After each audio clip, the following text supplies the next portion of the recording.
The number is hard to sit with. In Los Angeles alone, the medical examiner processes the death of a homeless person roughly 6 times every single day. That figure comes not from an advocacy group or a worst-case projection. It comes from the city's own records. And transportation-related deaths rank among the top causes, meaning someone struck by a vehicle while sleeping near traffic dies approximately every other day in that city alone. What the statistics do not capture is what those transportation deaths have in common. Almost every one of them began with a choice about where to lie down that seemed reasonable in the dark. That is the central problem with dangerous sleeping spots. They do not announce themselves. A parking structure feels like shelter because it has a roof.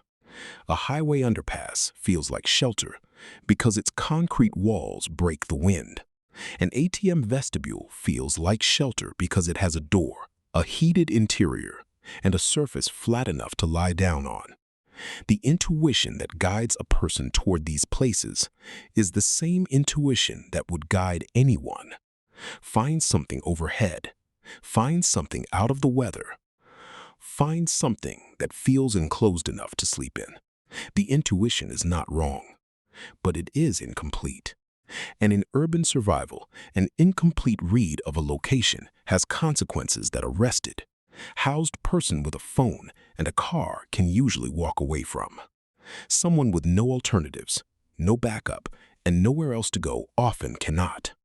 Understanding why these spots fail requires separating how a place looks from what it actually does to the body and to a person's safety across a full night.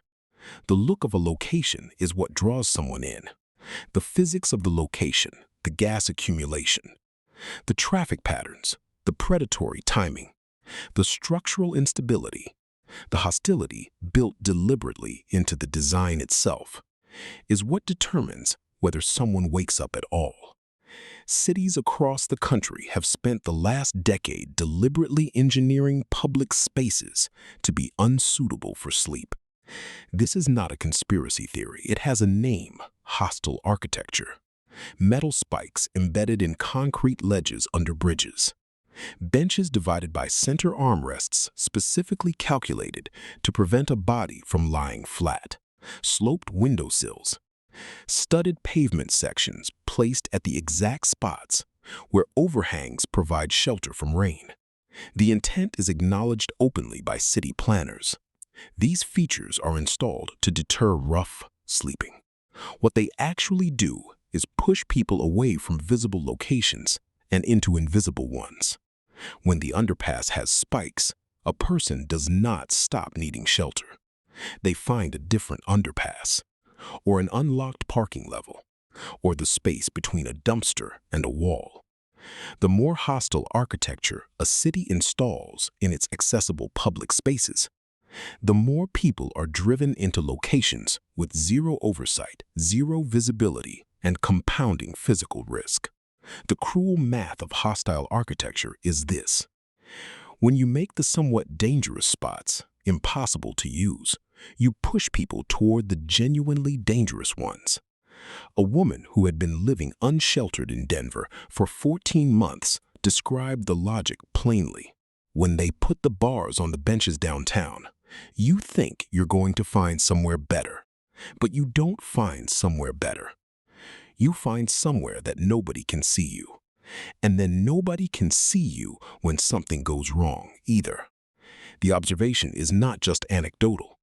Research published in JAMA in 2023 found that encampment sweeps, the enforcement equivalent of hostile architecture, increase the risk of infection, hospitalization, overdose, and premature death among people displaced from their sleeping spots. The disruption of a known location is itself a health risk. What follows is built from documentation of how specific types of locations fail, the actual physical mechanisms involved, the specific ways each type of location produces harm, and what the people who have navigated these choices have learned to identify before they lie down. This is not a list of places to avoid, because they look sketchy. It is an explanation of why certain categories of location are structurally, chemically, or socially dangerous, regardless of how they appear at 11 at night, and what warning signs, when you know to look for them, make that danger legible before it becomes irreversible. The parking structure looked like safety. It had a roof. It was enclosed. It was out of the wind, and most nights the security guard did not come through until morning. The man sleeping in the San Francisco North Beach garage had made exactly that calculation. Sometime before 7 in the morning, a car moving down the entrance ramp struck him, where he lay at the bottom of the slope. The driver stayed at the scene. The man was pronounced dead where he had been sleeping. His body, covered by a blanket, was visible from the street. That death follows a logic that almost every experienced urban survivor understands, but most newly unsheltered people have to learn the hard way. The places that appear safe at 11 at night are not the same places that are safe at 6 in the morning, when drivers who have not turned their headlights on yet are moving fast through spaces they assume are empty. There are 8 categories of urban's sleeping location that produce this kind of gap between apparent safety and actual danger. Each one fails through a specific mechanism, not through bad luck, not through random crime, but through a predictable physical or social process that activates reliably after a person has already fallen asleep. The mistake is not choosing the wrong side of town. The mistake is misreading what a location actually does across a full night, rather than what it looks like when you arrive. The first category is the parking structure, and it fails in 2 distinct ways that have nothing to do with each other. The traffic problem is the more immediate one. Parking garages are designed for vehicles moving in low visibility, often without headlights active, often being driven by people who are not looking at the ground level because they are watching for open spaces on elevated levels. A person asleep at ground level near an entrance ramp, near a turning lane, or near a stairwell access point is lying in a blind zone that professional drivers in well-lit conditions have hit. The light inside parking structures is uneven. The sight lines are compressed by columns, and the acoustics make it difficult to hear an approaching car clearly enough to wake and move in time. A woman who had been sleeping in covered urban structures across Atlanta for about 8 months described arriving at each new garage with a specific checklist she had developed after a close call on her 3rd night. "I walk the ramps first," she said, "not the floors. The ramps are where you get hit. If there is no corner I can get myself into that is behind a column and off the ramp surface entirely, I don't stay." The carbon monoxide problem is separate and more insidious. A homeless family sleeping in a van in a Detroit casino parking garage in the winter of 2025 ran the engine to stay warm after the vehicle ran out of gas and temperatures dropped to 17 degrees. 2 of the children died. Autopsy results confirmed carbon monoxide poisoning. The garage had no mechanism to alert them to accumulating gas. Enclosed and semi-enclosed parking structures trap exhaust from vehicles idling nearby. A person sleeping near an entrance where late-arriving drivers leave engines running, or near ventilation dead zones where exhaust from multiple vehicles pools, has no warning before the symptoms begin. Because the early symptoms of carbon monoxide exposure feel like the drowsiness that comes from finally being warm enough to sleep. The second category is the highway underpass, which fails so consistently that it has been documented specifically in mortality research. In Los Angeles, transportation-related deaths, defined as homeless individuals struck by vehicles while walking or sleeping near traffic, account for a death roughly every other day, and highway infrastructure is a primary site. The underpass problem is not just proximity to moving vehicles. It is that the underpass attracts people for the same reason every night, which means it develops a known population, which means it becomes a target. A man who had lived in encampments under a Bronx expressway for 2 winters described what happened after a neighbor in the camp was found dead in January. 2 days later, the city ordered the entire encampment torn down. You lose your spot, you lose your stuff, and you lose whatever system the people around you had built, he said. Then you're starting over somewhere you don't know. The underpass also creates a specific problem with moisture and temperature differential that most people do not anticipate. The concrete surface of a highway overpass conducts cold from above, while the ground conducts cold from below. Wind funnels through underpasses at higher velocity than in open air. A person who arrives at an underpass and feels the initial shelter from rain has not experienced what that same location does at 3 in the morning when the wind shifts and the temperature drops another 8 degrees. The third category is the ATM vestibule, which fails on a social timeline that is almost perfectly predictable. Bank vestibules with round-the-clock access appeal for obvious reasons. Heat, a hard floor, a roof, a door that locks from inside in some configurations, and a camera that sometimes feels like protection. The camera is the problem, not the protection. Security documentation of someone sleeping in a vestibule creates a paper record that is used to justify removal. And the removal process often happens between 2 and 5 in the morning, which is the most dangerous time to be displaced. Cold, disoriented, in possession of everything you own, and pushed out by security staff whose protocols do not include finding you somewhere else to go. The social risk inside the vestibule compounds this. A security industry report from the banking sector documented an increasing pattern of confrontations in ATM vestibules. Clients, security staff, and sometimes other unsheltered individuals with unpredictable behavior in an enclosed, locked space.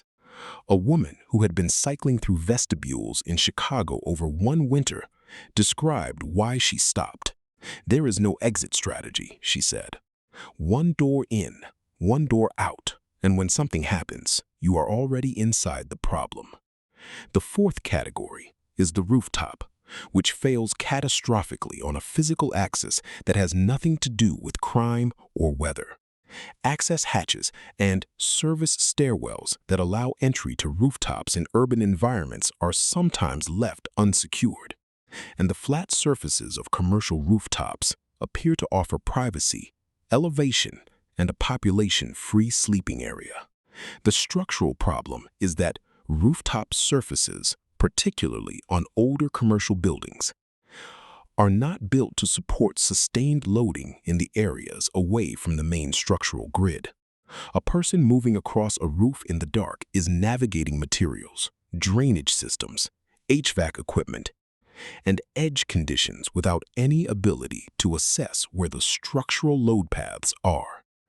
Falls from rooftops are among the highest lethality injuries in emergency medicine. Beyond structure, the wind exposure at elevation in an urban environment is dramatically higher than at street level, and the thermal mass of a rooftop surface means the surface temperature swings much more sharply, absorbing heat during the day and losing it faster at night than almost any other sleeping surface in a city. The fifth category is the commercial dumpster enclosure, which fails through a specific sanitation and chemical mechanism. Enclosed dumpster areas in urban commercial zones offer walls on 3 sides, a concrete surface, and a roof in some configurations. And in warmer months, they are frequently occupied because they are invisible from the street. The chemical problem is active decomposition. Organic waste produces methane and hydrogen sulfide gas, both of which accumulate in enclosed spaces. Neither gas is detectable at dangerous concentration through smell alone because olfactory fatigue occurs within minutes of exposure. A person stops detecting hydrogen sulfide even as the concentration climbs. A man who had spent several nights in dumpster enclosures in Houston before being warned by an outreach worker described the experience clearly. "I thought I was tired from walking. I kept waking up confused about where I was. I didn't know it was the air." The secondary risk is mechanical. Commercial waste collection vehicles operate before dawn, and a person asleep in or immediately adjacent to a dumpster enclosure is in the operational zone of equipment that compacts material automatically. The sixth category is the abandoned building interior, which fails on a structural timeline that is entirely invisible from the entrance. Buildings that have been unoccupied for months or years have not been maintained. Water intrusion degrades load-bearing elements silently. A floor that supported foot traffic on inspection can fail under the static load of a sleeping person in a specific bay that has been compromised. Beyond structural failure, abandoned buildings attract not only people seeking shelter, but also people with reasons to avoid observation. And the population overlap between distressed individuals seeking shelter and individuals engaged in activities that make them dangerous to witnesses creates a predictable documented risk. A case study from Phoenix documented a pattern in which the same abandoned commercial structures that were used as shelters by a rotating population were also used intermittently by individuals involved in drug distribution, who treated occupation by others as a security problem rather than a shared need. The seventh category is the emergency exit stairwell inside commercial buildings. The concrete fire stairs that can sometimes be accessed through a propped door or an unlocked service entrance. These spaces are temperature-controlled, protected from weather, and genuinely invisible to the public.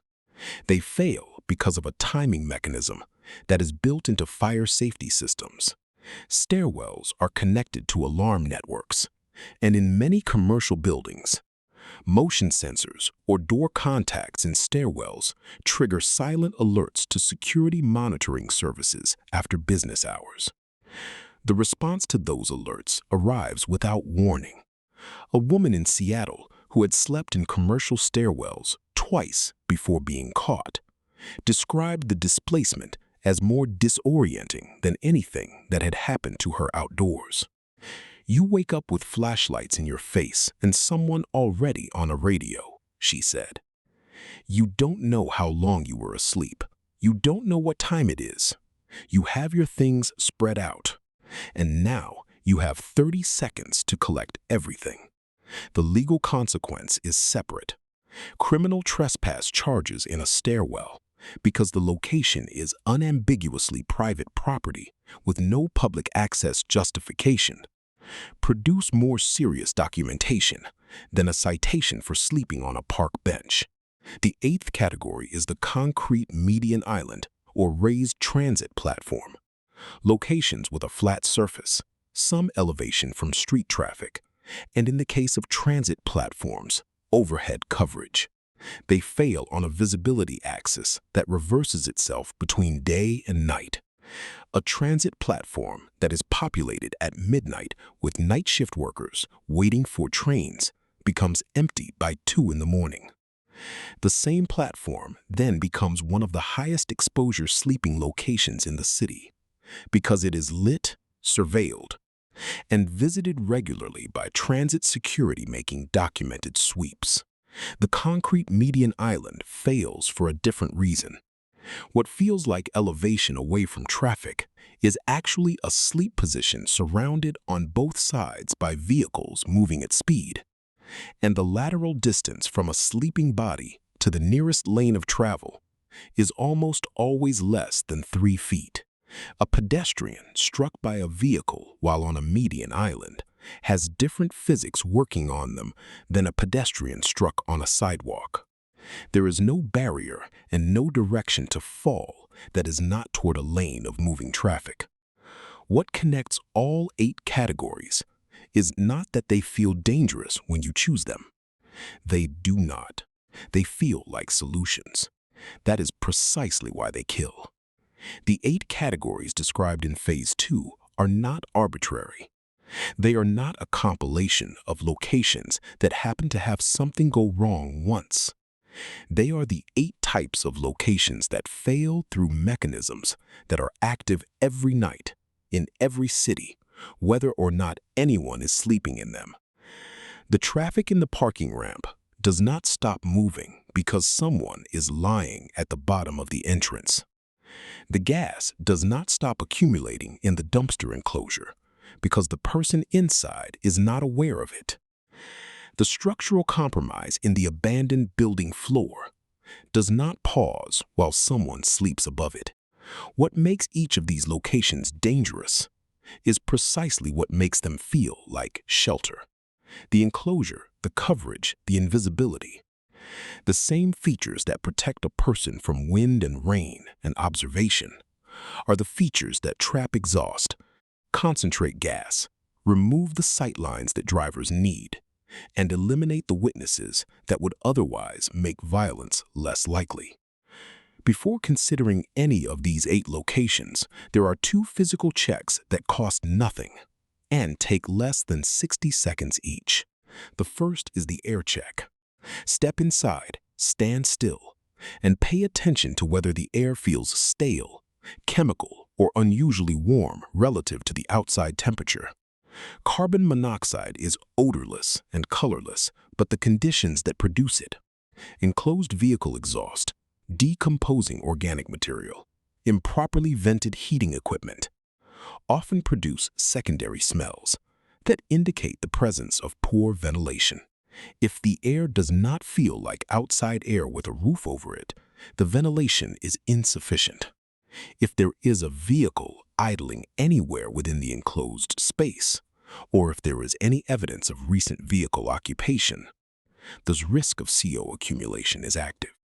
A woman who had been navigating winter shelter in Minneapolis over 2 consecutive seasons described the check as the single habit that had changed her outcomes most. "You stop and you breathe before you put your bag down," she said. "You give yourself 30 seconds to decide if the air is right. If you can't tell, that's your answer." The second check is the exit geometry. Before settling into any enclosed location, physically walk every possible exit and confirm it can be opened. From inside without a key, a code, or a mechanism that requires alertness to operate. The ATM vestibule door that locks from the inside in certain configurations can also trap a person when a confrontation begins. The stairwell door that propped open to allow entry may not prop back open once closed. The abandoned building entrance that was passable on the way in may be blocked on the way out by someone who arrived after you. If there is not a clear, unobstructed, key-free exit that you have physically confirmed, you are sleeping in a location from which you may not be able to leave quickly. That is not shelter. It is containment. The recap of what has been covered carries more practical weight than any single element within it. The parking structure fails through traffic-blind zones, particularly ramp approaches and turning lanes, and through carbon monoxide accumulation in enclosed areas where vehicles idle. The highway underpass fails through wind funneling, ground conduction cold, violent targeting, and the sweep dynamics that displace people without warning into unknown territory. The ATM vestibule fails through the predictable timing of overnight security removal, the legal exposure of documented trespass, and the single exit geometry that eliminates any option for quiet departure. The rooftop fails through structural load distribution, unpredictable edge conditions, and the extreme wind exposure of elevated surfaces that feel calm when you arrive and become brutal after midnight. The dumpster enclosure fails through methane and hydrogen sulfide accumulation, olfactory fatigue that prevents detection, and the pre-dawn mechanical operation of waste collection equipment that enters the enclosure without warning. The abandoned building interior fails through invisible structural degradation, and the population overlap between shelter seekers and individuals who treat other people's presence as a security threat. The emergency stairwell fails through silent alarm triggers, the legal severity of interior trespass, and the disorientation of being displaced in the dark from inside a building you cannot exit without being seen. The concrete median and transit platform fail through the reversal of their safety logic after midnight. What was populated becomes exposed. What felt like elevation becomes position between moving lanes of traffic with no lateral escape. The people who mapped these failure modes were not urban planners or safety researchers, working from grant funding and controlled data sets. They were people who slept in these locations, survived what happened there, adjusted their understanding of each type of place, and passed that understanding forward through the informal networks that connect people living outside in the same city. The knowledge exists because people paid for it with sleepless nights, with displacement, with injury, and in some cases with the loss of people who had been sleeping nearby. When someone who has been living unsheltered for 2 winters tells you that the parking ramps are where you get hit, not the floors, they are not speculating. They are reporting.